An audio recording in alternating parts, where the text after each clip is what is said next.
Right, welcome back. We've got about 20 minutes left, and I know I haven't been to Twitter, but I'm going to go there shortly.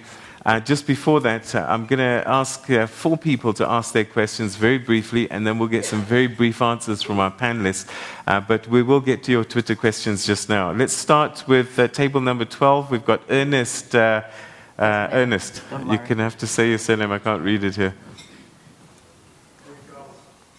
Okay, microphone to Ernest. There we go.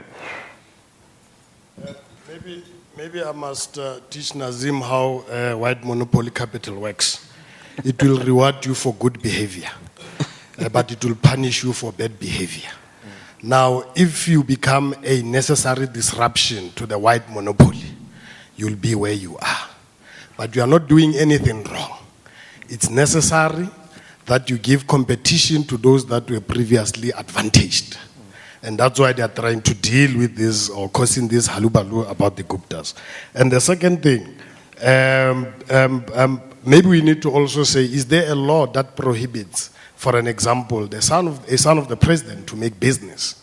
Or are we going to push that individual and make him or her an outcast on the basis that he or she's a president's son? Lastly, I think here we are dealing with 2 things. We have a choir but divided into 2. We have those that are previously advantaged in terms of business, your Kukemur, Swanepools, etc. You have the other ones, of course, who are politicians who continuously from time to time are doing their best to outdo the ANC-led government. Hence, they have developed this Gupta phobia because they are saying, if we can't win after every 5 years, then we need to devise mechanisms to either by hook or crook take over this government. So that's my view, to say there's nothing wrong that is done. That disruption is necessary. It must happen. We must support it as long as it cuts across the board and benefit our own people. There's no law that's written that says Muikawa cannot do business. And you go to Malamulele, you go to Tabans, you go to Seshego, you go to Kwakwa, you go to Henneman. Every other young person, Zamazama or whatever, they want to influence government or the state. Fact of the matter. I thank you. Thank you very much indeed. So more statements rather than questions, which is great. Jane is at table number 3. Jane?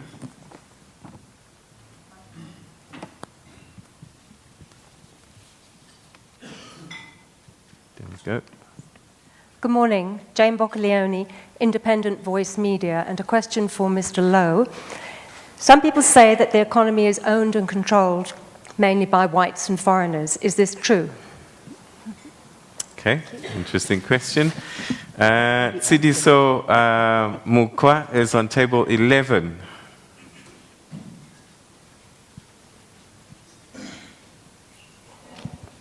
Good morning to the panel and the House at large. My question is very brief, but ultimately, I'm glad that Mepinki and that Mzwanele, you actually talked about it.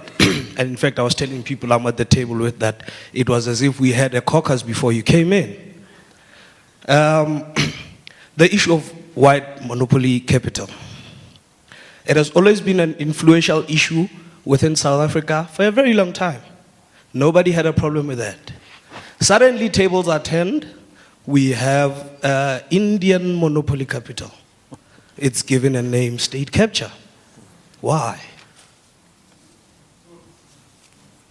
Okay. Thank you. All right, thank you. Interesting question.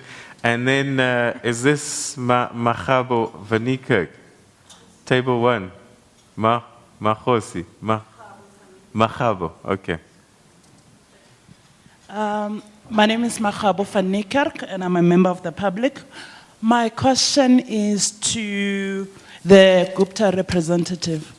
I just want to know, why do you think that there's a growing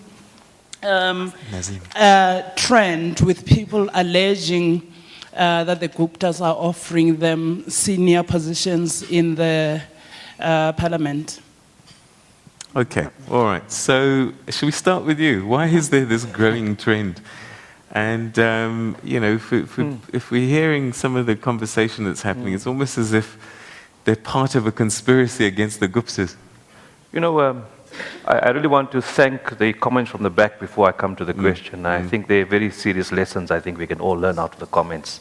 I think the issue of challenging white monopoly capital is a very serious issue, and I think it's something we recognize. I think if we were to back down today and just do the bidding of our masters, everything would be back to normal. But we will not do that. We will continue to challenge and disrupt this industry. For the benefit of the House, we will look to do more deals, we will look to do more transactions, and I think we take very strongly on board the idea that we should broaden the base. We make no apologies, none whatsoever, for the involvement of the President's son in our business. He's been in our business since 1992 or 1993, started as a shop floor, and it should be an inspiration for all people, that somebody could start on the shop floor in our business and work his way up to becoming a shareholder, paying his way along the way. But now let me deal with two of the questions that we've been asked. Why all of a sudden? I think we've really poked our fingers in industries which should never have been opened before, and mining is particularly that industry. Now I want to deal with some of the fallacies around the mining issue. Our deepest hope is that we can impact the mining sector and open the way for other black entrepreneurs to come through into that mining sector. Thus far, nobody has really entered that who's not part of the big companies. So it really has been the opening of that market. But I want to share one or two other issues with the House, if it's possible. You know, perhaps the biggest challenge for us has been the response to our entering or challenging the status quo, if I can call it that. I think you've seen in the newspapers, we've had ABSA close all our bank accounts. Now, our immediate question to ABSA was, have we done something wrong? Let us at least meet with you and please explain to us what we've done wrong, why you've closed our bank accounts. Their simple response was, read the terms and conditions. Now, I don't believe that can ever be the issue. Now, I'm going to shock you all by giving you another announcement, and EWN, I'm sure, will enjoy it. On Friday, we got letters from FNB to close our bank accounts. So that's the second bank. Now, yesterday, I had a very interesting question from the editor of Financial Mail. His question to us was, do you believe there's a third party behind the move by the banks to close your bank accounts and by your auditors to walk away from you? It's not a question I want to answer. I leave that to the House to debate and answer. Why is all of that happening to us right now? I think the gentleman at the back answered the question. But I think it's a various... So when you ask me that question, I think we're at a particular state in our business. I think we have particular challenges around the economy. I think we're dealing with issues we should have dealt with in '94. And again, I take the view, I'm not a politician, I'm a business person. Don't involve me in politics. And I think that's what's causing the kind of issues right now. Okay, Nazim, that's a good answer, but she's asking the people that are coming forward and saying they've been offered jobs and influenced and so on and so on. This is not white capital. Let me respond to that question as well, ma'am. You know, there's some people from government here. I'm going to answer your question with a very good question. As part of being a government official, I think part of the regulations, and I think we have a panelist who used to be a DG, part of the regulations is that if you have been approached unfairly, incorrectly, and perhaps illegally, your first obligation is to raise it within the appropriate structures immediately. So when I go to Fakie Mentor, my first question is, if this happened 5 years ago, why is it surfacing right now before a critical NEC meeting? And again, I'm not a politician, I'm a business person. If with the Deputy Finance Minister, this happened in November, allegedly, why would it happen in the week before the NEC meeting? Because surely our regulations, comrade, I'm right on that one, say that as soon as something inappropriate has happened, you have to blow the whistle immediately. So perhaps that would be my response to your question. But I don't know. I'm not a politician. I don't understand politics. Leon, the statistics that was raised.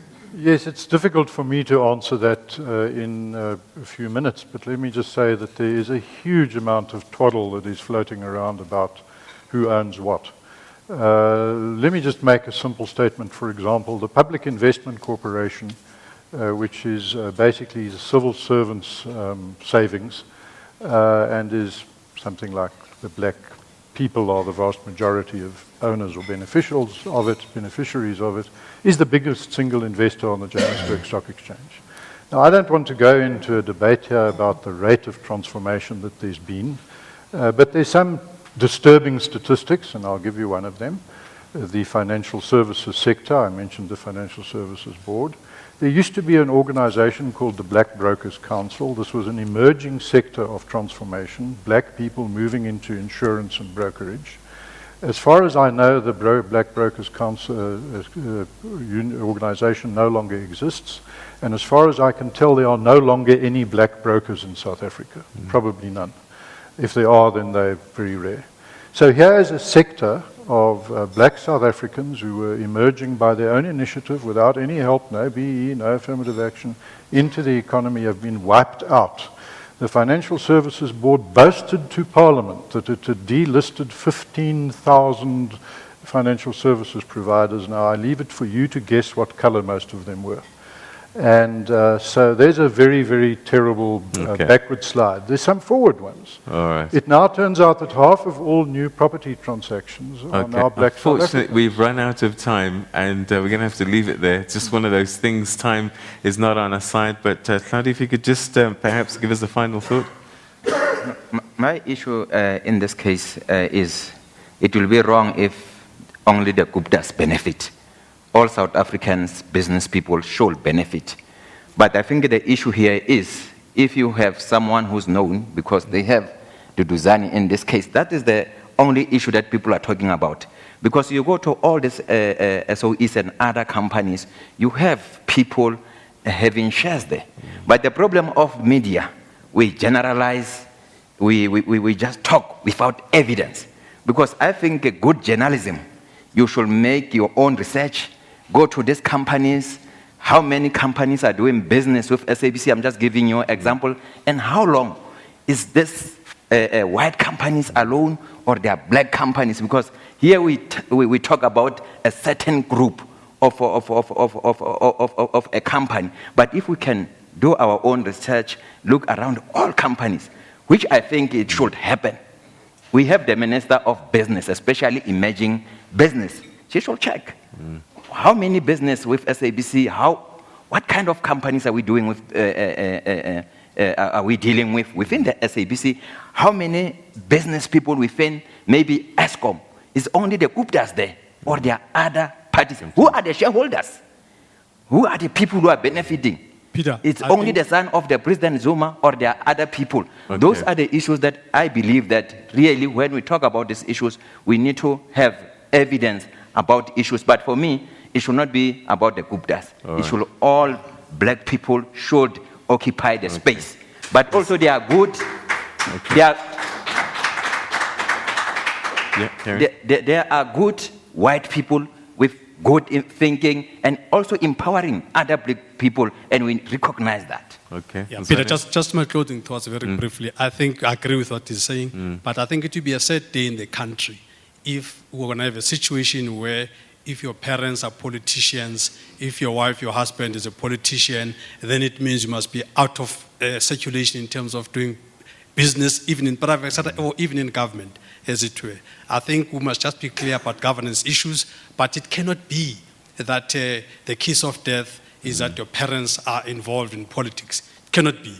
And I think we must also disabuse ourselves of this Guptaphobia, as it were, and see it for what it is. These guys are disrupting this market, and I think media, they are here today, and I think media must understand that we can see that, they bring the diversity, these guys that is not otherwise there. I watch ANN7 if I want to see a different perspective, as it were. So there are some good things about it, but indeed governance and everything else must all be above board. In conclusion, I think Louw, I think I take exception to say that offense actually to say that what happened in the past is the same thing. It's not the same.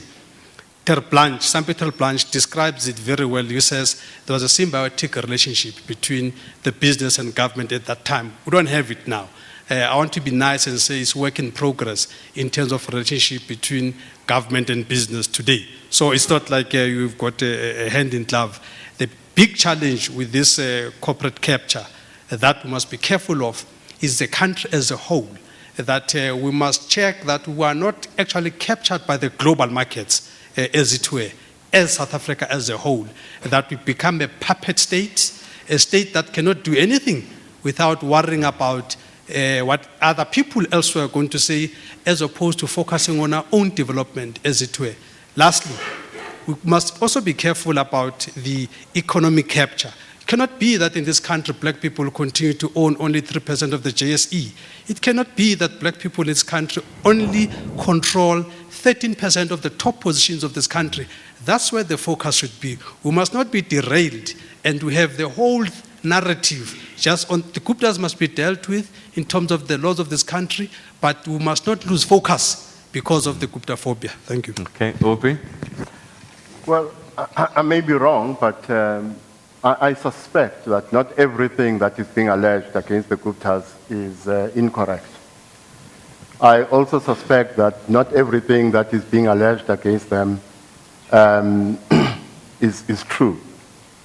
But I do also suspect, and this is part of my frustration, that where we put the emphasis in a debate about state capture or other forms of capture, I think in part depends on the complexion of those doing the capturing. But the last point I would like to make is that we should be worried about two things. Firstly, elite capture. The elites have the resources to capture. And we should worry about how the elites can distort the complexion of public policy. In other countries, we have seen how companies can profit, for instance, from destroying the environment and will use their resources to distort public policy in their favor. Okay. I'm going to come back to you, Leon.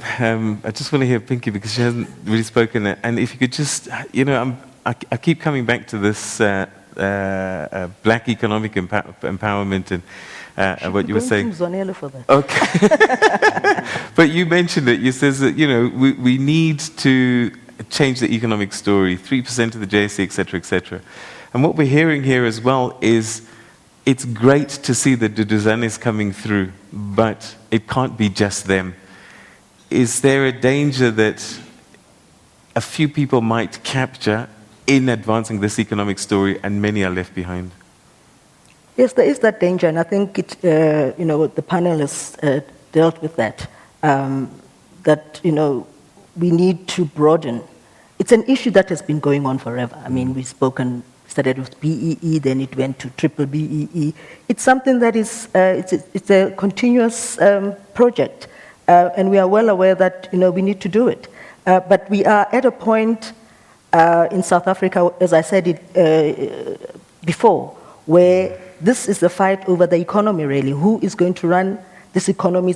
Are we going to remain in South Africa as an economy which is run largely in white hands?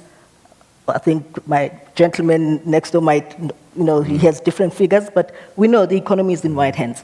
Are we going to continue that way, or are we going to change? And that's the fight, really. That's the fight. We have people who are diversifying, and the attention is now being taken away from the real issue of economic empowerment to deal with one single family. And we are saying all of us are in agreement. If they are breaking the law, let them be charged. But as you can see, there's a bigger force at hand. I mean, all the banks closing, FNB closing, the accounts, ABSA closing the accounts. I hope somebody's going to do a story on it. All right. Very final thought. Nazim, is it an unfair advantage for the Guptas to be friends with the president? Because it does set you apart from me. If my friend is just Pinky Khoabane and your friends on the president, that gives you an unfair advantage. Or does it not? I don't know. I'm going to come back to the statistics. If 1% of our business comes from government, where is that? But Peter, I want to take it in a very different direction. The business is run by professional CEOs. Today, as we sit here, we have close to 5,000 staff members. When we close Optimum, I say when, not if. I know there's lots of people that don't want us to close it. When we close Optimum next week, Friday, that number will will double to perhaps 10,000 staff members in our business. When we have those 10,000 staff members, their extended families will run to 40,000. Now, the saddest thing for me is the attack on us right now. And if we've done something wrong, charge us. If we've done something wrong, we'll face the full might of the law. Okay. But there are 40,000, if I say a minimum of 40,000 extended families, will work with us. All right. And that is our family we have to look after. And that's where we're going to have to leave it, unfortunately. We really have run out of time now. Thank you very much indeed at home for being part of this conversation and listening, and perhaps it's given you another view on this much talked about debate. Hlaudi, Motsoeneng, thank you very much indeed. Nazim Hoa, thank you so much. Pinke Khoabane, thank you very much indeed. Leon Louw, thank you very much. Aubrey, Matshiqi, thank you very much indeed. And Mzwanele, Jimmy Manyi, thank you so much indeed for your thoughts. And with that, we go back to Johannesburg. Thank you all very much indeed. Have a great day, everybody. And don't forget to register to vote this weekend. I think it's the last opportunity. Make sure that you're registered. Take care, everyone. Thank you. Right, thank you all very much indeed. What you have on your tables is just the starter. That wasn't the breakfast. The breakfast is coming now. So